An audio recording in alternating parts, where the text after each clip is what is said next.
Hey everybody, Bill and Deb. Hi there. Hey. First off, right out of the bat, I'm almost back to normal as far as how I feel. Yeah. Getting closer. Yeah, getting closer all the time. Antibiotics seem to be kicking in, and the spot on my neck is looking a little better. Of course, we still got, about 2 weeks before I go have this thing removed. And yesterday I went to see my eye doctor and had a laser treatment done on one of my eyes. Swear. Did we mention the reason we come back to home base?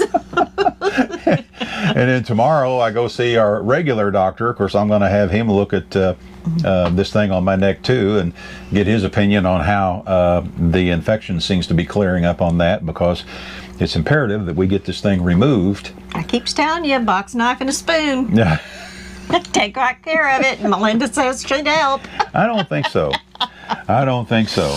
But anyway, and then one other thing we'd like to mention right quick before we move on to the subject for this video is that all of the shirts that everybody had ordered have all been produced. And they're packing them up in a box. Yep, getting ready to bring them down to the rendezvous. The vendor, of course, will be attending the rendezvous. He is also he also built his own cargo trailer conversion. And we'll be doing a walkthrough on it. Yeah, we certainly will. And it's a pretty cool trailer too, from what we've seen so far from photos and stuff like that. So anyway, all the shirts are done right now. So, I guess what we're trying to say in kind of a nice way is you can't cancel your shirt. It's been made. Right. Yeah. So anyway, now what we thought we might talk about today's subject, we've got a lot of new subscribers. And of course, we've done videos that cover, let me see if I can get my glasses on so I'll be able to read this. But we've, like I was saying, we've got a lot of new subscribers now. And we've covered several subjects, where these questions have been answered in the past, but sometimes it's easier because we have so many more new subscribers is to go ahead and talk about it again. And so anyway, here's the question or the comment that we had from one of our recent videos. This person says, I am contemplating a cargo trailer conversion and have decided on an 8.5 by 20 unit. Can you be more specific with the trailer options you chose to build your unit with?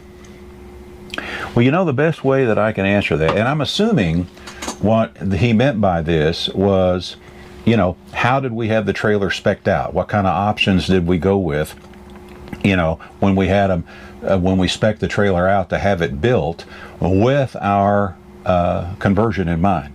Right. Isn't that what you think I would he assume meant? that's what he meant. Sure sounds like it to me. So the best way to address those particular options that we went with, we probably need to start outside. Sounds like a plan. So why don't you guys meet us outside and we'll walk through some of the things that we had done. All right. A little noisy out here because Bikes, Blues, and Barbecue is going on right now. Yes. Here in the Northwest Arkansas area, and it's gotten pretty large. In fact, it rivals Sturgis now. Well, yeah. I know it. Yeah. In fact, there just went a motorcycle just now, but there's lots of motorcycles going up and down the highway. They're all out sightseeing and stuff like that. But anyway, we're going to start at the front of the trailer, and first and foremost, these are two things that I personally think is very, very important, and I'm sure you do too, right? Because yes. you know well, all about actually, this stuff. There's three things. Okay. And what would that be? Just out of curiosity. Extended tongue. Exactly. And of course we've replaced it with this, but they put this kind of jack on. Well, that's what we had them do. And we did this. Yeah. We changed that out. Yeah. And then we went to the electric or whatever. Yeah. The other one is the Bulldog hitch. Yeah, absolutely. Bulldog hitch. And the reason why we decided to go with a Bulldog hitch, a lot of people don't know this, but years and years ago when I was young and not too bright, I lost a trailer, literally, as I was towing it down the road. Thank goodness it was. I'm going to admit this also. When we purchased this trailer, now it was an implement type trailer. It was a 8x16 implement style trailer for hauling tractors, stuff like that. And when we purchased it, they didn't put safety chains on it, and nor did I. but it had the standard type hitch on the front of the tongue, and it got weak after a while. And I was going down the road one day, and all of a sudden I looked behind me, and my trailer was not hooked up to the truck anymore. And it's just a wonder that it did not hit somebody. Right. You know, it's just a wonder it didn't hit somebody. But finally, I was able to maneuver my truck where I could get right in front of it, and I let the trailer hit the back of the truck. And that's how we finally got it shut down. I was just simply lucky. I don't like to use the term lucky, but in this case, that's exactly what it was. I was lucky. And a bulldog hitch, you know, it would have to be something major to make this thing come loose. That's all there is to it. Now, as far as the extended tongue is concerned, we have had trailers before, cargo trailers, which we never talked about before. We'd never talked about other cargo trailers we'd had earlier. We never did a conversion on those. But we've had cargo trailers in the past that did not have an extended tongue. And when we decided to build the red trailer, that's when we decided to go with an extended tongue. Yes. And I'll tell you what, folks, the difference in how it tows is night and day. Absolutely night and day between the standard tongue that comes on these V-nose trailers over the extended tongue. There is a huge difference. I just cannot. Plus, it gave us a place to put our mace plate. Exactly. You know, and that's the next thing too. It's going to give you more room, you know, for whatever you want to install on the front, whether it be a mini split or, you know, propane bottles or whatever you want to do there. Yeah, there's so many things. Whatever. Now, to get back to this a little bit, like Deb talked about a little bit ago, this is something that we added later. We when we had them do the trailer, I thought, shoot, it ain't no thing. I can crank it. Well, thank goodness we had some people that gifted this. Yeah, we got this gifted went together to us, and gifted it. And I will never, ever go back. And now this one came from Harbor Freight. And yes, we're on our second one. They did go ahead and buy the warranty when they gifted it to us. But it wasn't the unit's fault. It was my fault. When I was cranking it up one day after I got it all hooked up to the van and everything, I held the up button hard for a long time until the thing cranked up so far, the foot cranked up so far that it locked in place, and it actually bound up the gears inside here. And one day I just couldn't get it to bust loose, no matter what. So, you know, we went ahead and took it off and took it down, and Harbor Freight gave us another one. And so I'm extra careful when it comes to that now. When we have our load leveler hitch hooked up, I don't raise the foot any higher than the torsion bars, you know, on the load leveler hitch, and that pretty much gets it high enough where it ain't going to hit anything, and then I don't have to worry about it locking up the gears, right? And while we're here, now we did do this. Let me step back a little bit for you can see it a little bit better. We did get the slanted nose, and is the slanted nose necessary? Is the slanted nose necessary, dear? Well, you think it is. So, what else have I got to judge it by? I don't know. I don't know that it's absolutely necessary or not. You know, we have had people ask us in the past, do you think we're getting better fuel economy because it has the slanted nose? Who knows? I don't know. Bill just thinks it looks cool. I just think it looks cool. I like the way it looks. And there's another reason why we went with it, which we'll talk about more here in just a little bit. All right. All right, now we're going to walk over to the side of the trailer and talk about something else we did. All right, the next thing that we ordered, which was an option, is we got straight axles, not drop axles. And we've talked about this many, many times in the past. And most cargo trailers come standard with 4-inch drop axles. And the red trailer had the standard 4-inch drop axles on it. The main reason why the cargo trailer manufacturers go with the drop axles is because usually these cargo trailers, you know, they're manufacturing them for people in some kind of a trade, like if they have a landscaping business, you know, lawn mowing business, things like that. Gonna haul a car in it or stuff like that. So with the 4-inch drop axles, you know, it sets lower to the ground. It's easier when you have the ramp on the back, of course, to roll everything in. Well, what we discovered with the red trailer, because it had the standard 4-inch drop axles, sometimes we would be at campsites where, you know, they were so steep, either this way or this way. Boy, I wish I had a car like that. Man. Stay on topic. Okay, I'll stop it. That guy was so cool. Okay, I'll stop it now. And when I was young, yeah, I would have really thought that was cool. Yeah, maybe. But anyway, so what we've ran into, of course, when we would go into certain campsites, because if the you know, campsite was like this or like this, we would have to literally raise the trailer up very high by using our, what we like to call Lego blocks, our Camco leveling blocks. We would have to build ramps and raise the trailer up extra high just so we could get it high enough so we could get it level fore and aft. With straight axles, you've got a minimum of an extra 4 inches in height. Now in our case, when we're sitting on level ground, when we built our steps for the other side, we built the steps 24 inches tall. When you walk into the door, you have to step up 24 inches to walk into the door. So that gives you an idea how much extra height we have. In addition to that, as you can see right here where we have the sewer coming out, that leaves a lot more room to work with your sewer drains and things like that. And, you know, if you're going to be feeding, say, a Blue Boy or something like that, the higher you can get your trailer up off the ground, the easier it's going to be for it to Those drain. are usually like 11 inches, right? Wasn't ours 11? Yeah, our red trailer is about 11 inches. Well, I mean our Blue Boys. Yeah, our Blue Boy was 11 inches. Yeah, So we had to raise the red trailer higher. just to drain the drains. Just so it would drain down into the Blue Boy tank. Yes. So, you know, that's another reason why we went with straight axles. And straight axles are, in my opinion, I think they're tougher. Now, something else we also did with this is these are 5,200 pound axles. And, you know, 5,200 pound axles, theoretically, that would mean that you'd be able to, you know, have a gross weight of what, 10,400 pounds or so.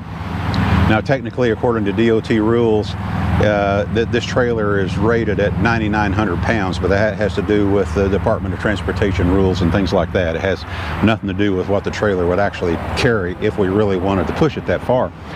And I came so close to going ahead and getting it, even though I still was going to have the straight axles. I came so close to going ahead and just getting the standard 3,500 pound axles in order to save some money, because I thought, there ain't no way this thing's going to weigh 7,000 pounds. Surprise, surprise. And then we found out, you know, after we completed the build and everything, and keep in mind, folks, in our particular situation, this is our home. So everything that we have, we carry in our home. You know, this is our home. So we're going to carry more stuff in this, more weight in this than, say, a weekend camper or a 2-week vacation camper or something like that. We're just going to carry more stuff, Right. aren't we? Yes. And we found out after we got everything weighed that it weighs 7,500 pounds. Thank goodness we went with the Yeah. tougher axles. Yeah. So exactly, that's the whole thing. That's the whole thing. All right. Now there's a couple more of the things we need to show, but we need to step back inside in order to do that. All righty? Okay. All right, we're going to go back inside.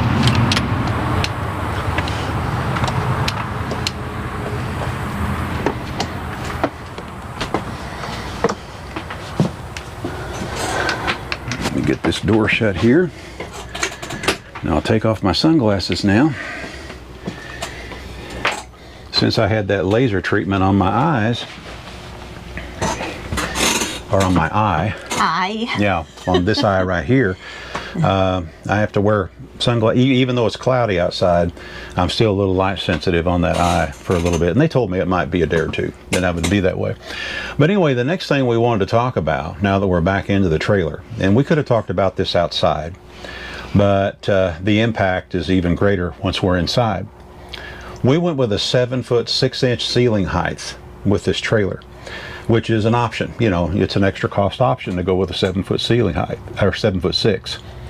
And the main reason why we went with the 7-foot 6-inch ceiling height on the inside was because, as we've talked about in other videos in the past, we raised the bathroom floor 6 inches so we could accommodate a marine style shower pump in order to pump the water from the shower stall up into the gray tank, which happens to be underneath the bed there towards the back is where it's at. And but there was an added benefit from that we didn't realize. Now, we've given many tours of this trailer, you know, while we were building it, and after, you know, just about every campground we go to, we end up giving, you know, 2 or 3 tours whenever we're at the particular campground. It's definitely a conversation starter. Oh yeah, absolutely.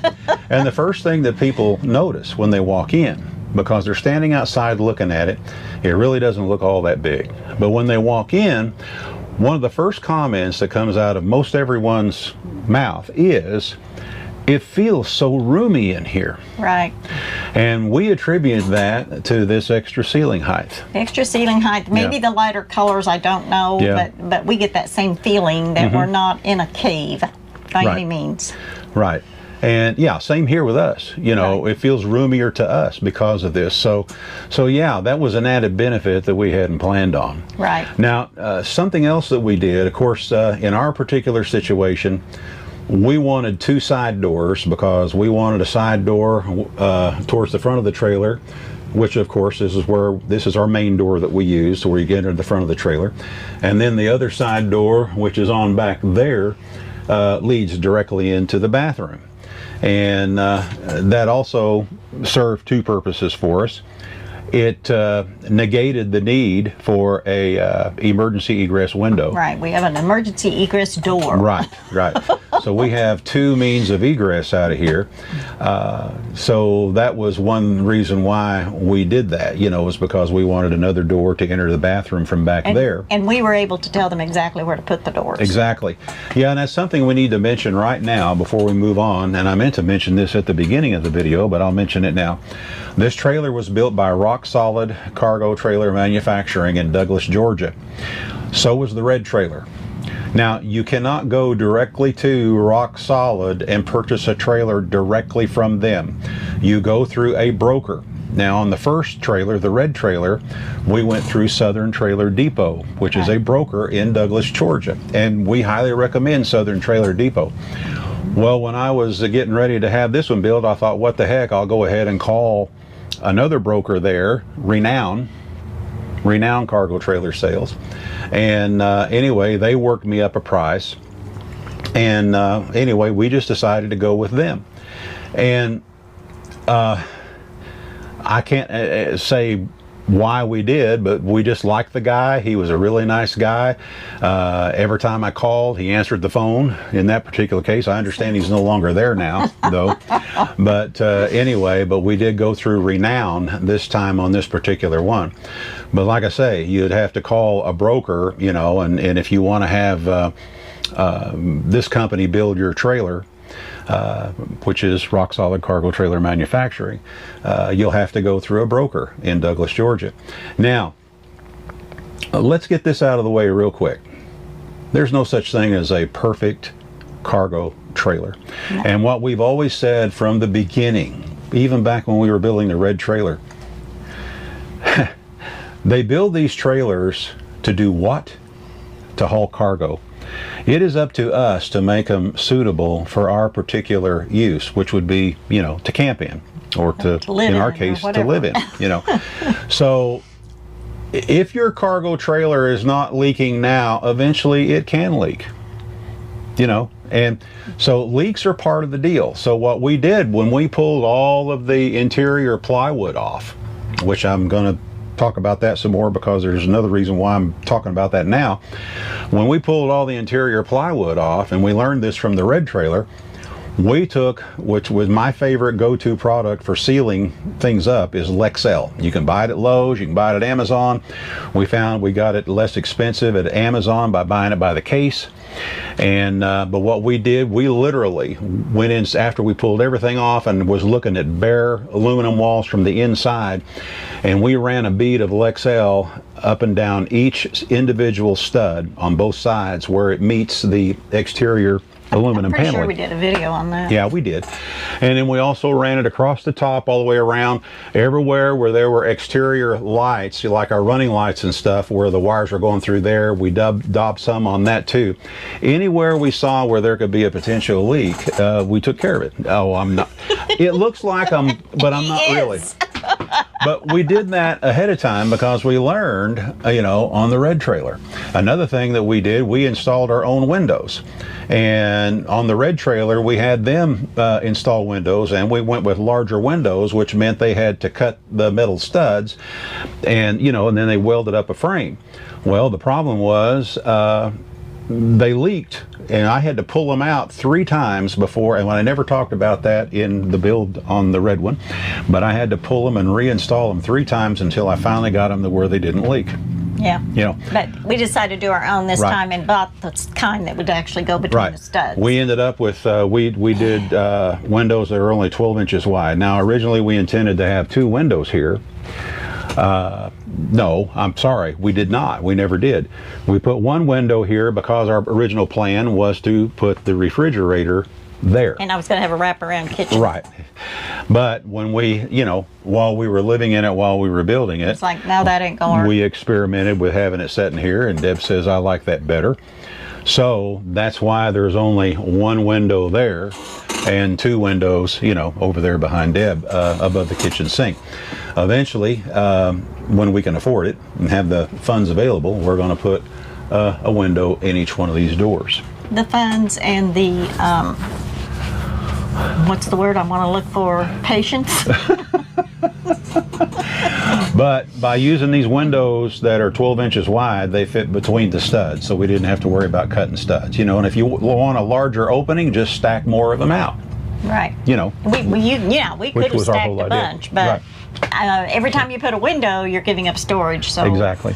So, but another thing that we asked them to do, and this was at no extra cost, we also asked them to raise the doors about a little over an inch up off of the floor. So these doors originally were raised a little over an inch above the original floor. And the reason why we did that is because we knew that we were going to insulate this floor on top of the original plywood floor with 3/4 inch plywood. Right. So what we basically did, we used 1x3s all the way around the trailer, around the edge, and then on 2-foot center across the middle of the trailer. And we took the plywood that we pulled off the walls, which was 3/8 of an inch thick, and it was our new decking. And we have a video on that too. Right.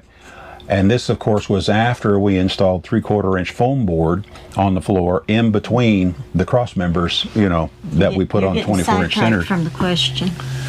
Okay, well, but these are things that they may want to do. But So yeah, one more thing that we did that you can have them do for you is you can decide where to put your vents. yes. And if they Or put if you want vents at all. if you don't want vents in the ceiling, don't put them in there. Right. But if you do want vents, they'll even let you tell them, as long as it's between studs, the metal studs Yeah. on the ceiling, they'll let you put them where you want. Between the crossbows. Yes. Yeah, it's just like in our case. We offset it. They installed the Max Air fan for us. We purchased it, had it shipped there to them, and they installed it for us. But the Max Air fan is offset, and the main reason why we had it offset that way is because I knew that I was going to be building this wall here, and I wanted to have a clear shot, where it could draw from the windows that we would have up front. So that's the main reason why it's offset the way it That's is. basically some of the things that we had them do, and then we drew our plan up ahead of time. Yeah. And Go ahead. Our plan wasn't cut in stone, but it gave us a really good idea of where we wanted the doors, and if we had put windows, where we wanted the windows, and those kind of things. We drew up a regular on graph paper. We drew up to scale the trailer, and then I showed measurements where I wanted these doors to land. And I used as reference points like the beginning of where the V, ends right there. Measured back and told them that I wanted the door, there, and then I gave them a reference point from the back of the trailer to that door, and told them that's where I wanted to place the door, and they got them within 1/4 inch. Right. Yeah. So we're very pleased. We were with very that. pleased with how it These came are out. all the things that you can do. You can go narrower doors, but beware Because we didn't know this when we built the red trailer. When you go a narrower door, sometimes it's shorter in height. They'll be shorter.